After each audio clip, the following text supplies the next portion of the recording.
Power tends to corrupt, and absolute power corrupts absolutely. These words, spoken by Lord Acton, echo through the corridors of history, a timeless warning against the perils of unchecked authority. But this corruption is not merely a political phenomenon. It is, at its core, a psychological one.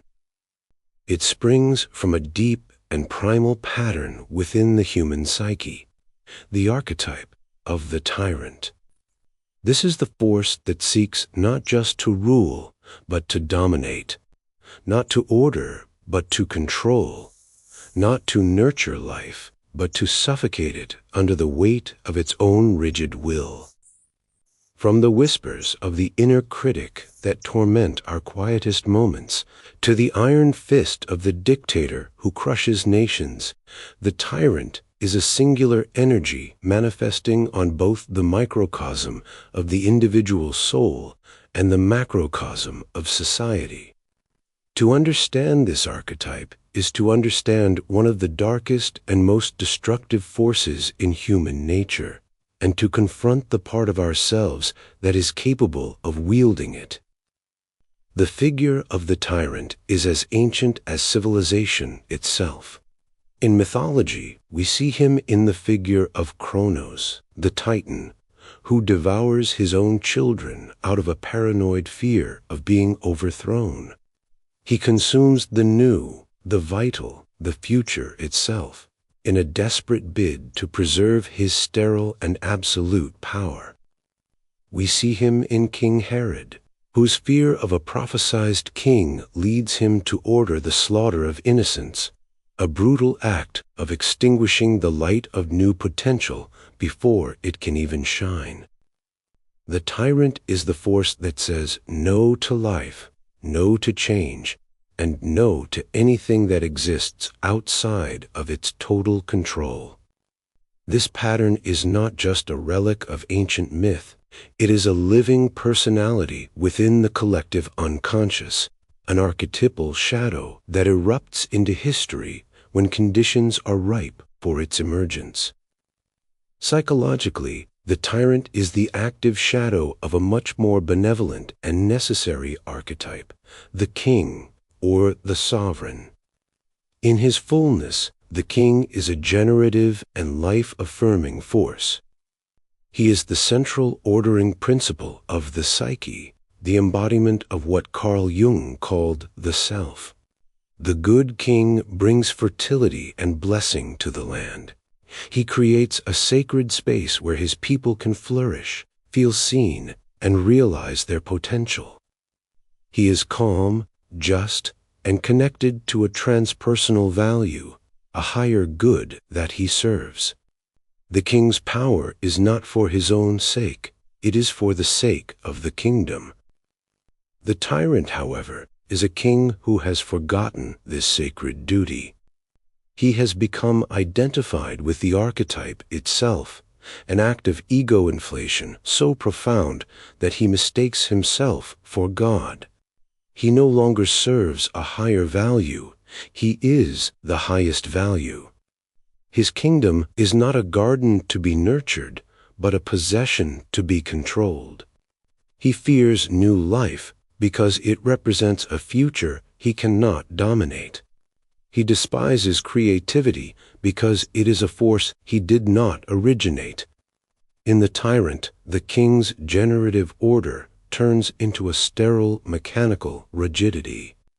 As Friedrich Nietzsche observed, this is the expression of a weak and impoverished will to power, one that can only affirm itself by negating others.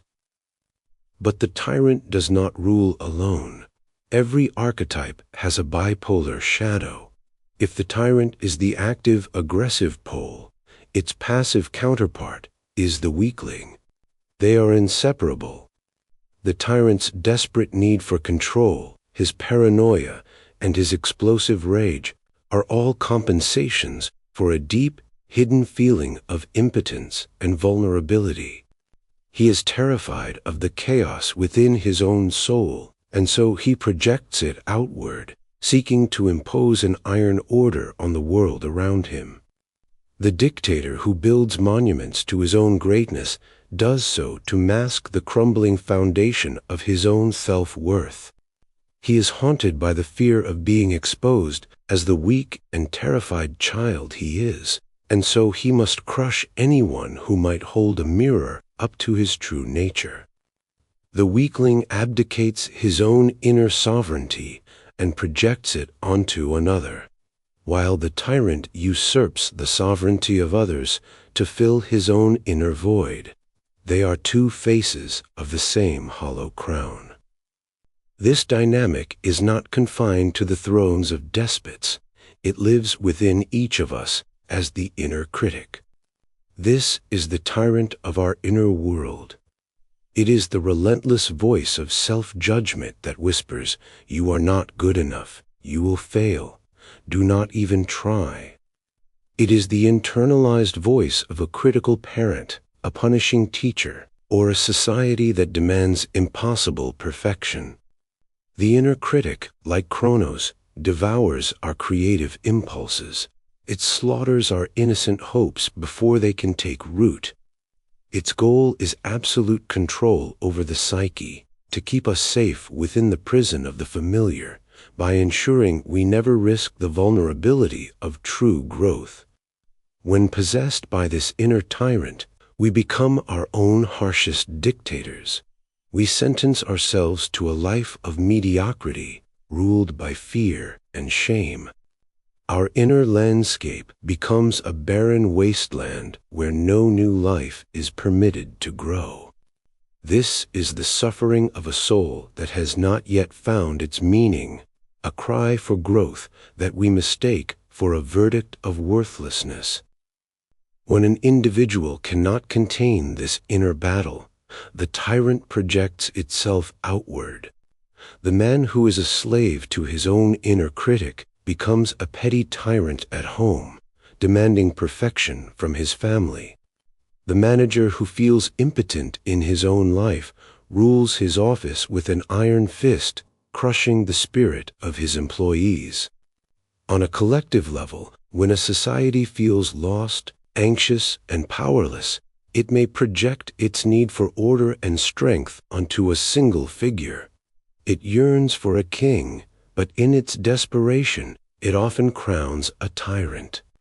The dictator rises to power not merely through force, but because he embodies the unconscious shadow of the masses. He is the answer to a collective cry for certainty in an uncertain world. The tyrant offers this security, but the price is the soul. He promises to eliminate chaos, but in doing so, he eliminates life itself. The antidote to tyranny is not to become a tyrant in return. To fight a dictator with dictatorial methods is to ensure that the archetype of the tyrant continues its reign, simply under a new name. The true path to liberation lies in a difficult inner journey, the journey of individuation. It begins with acknowledging the tyrant within, with listening to the harsh voice of the inner critic, not as a final judgment, but as the cry of a wounded and terrified part of the self. We must ask, what is this tyrant afraid of? What new life is it trying to be prevented from being born?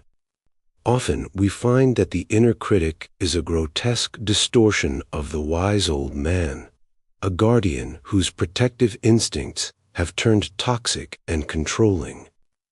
To heal the tyrant, we must find the courage to dethrone him and reintegrate the true king. This requires humility, the recognition that we are not the center of the universe.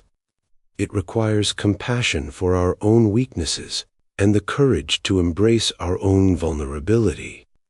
It means reclaiming the parts of ourselves we have exiled out of fear, our creativity, our spontaneity, our capacity for love. When we withdraw our projections from the world and take responsibility for the kingdom of our own psyche, the outer tyrant begins to lose his power. He thrives on our unconsciousness, on our fear, on our willingness to surrender our own sovereignty. The journey away from tyranny is a journey towards the self, that central point of the personality that contains all opposites, light and darkness, order and chaos, the king and the weakling. It is the process of building a consciousness strong enough to hold this tension without being torn apart. The true sovereign does not conquer the world, but the chaotic kingdom within.